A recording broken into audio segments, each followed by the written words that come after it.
When swans start to mate, they're not sure what they're supposed to do. And they begin to fight. And he said it's a very funny thing that when they begin to mate, they start fighting. And they don't know what it's all about, and then suddenly the fight turns into lovemaking. So that's what I mean.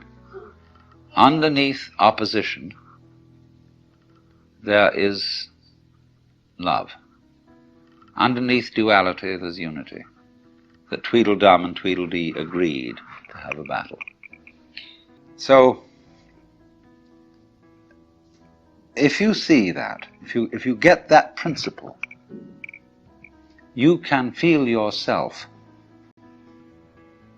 not sort of just rattling around in the world, but you can feel yourself going on in absolutely exact relationship with everything around you.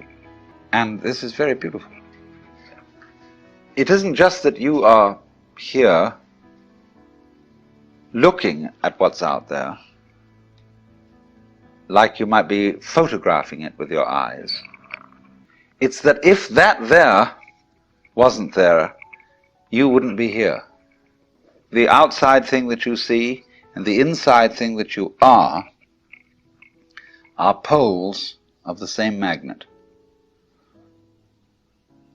or back and front of the same coin, and without one there isn't the other.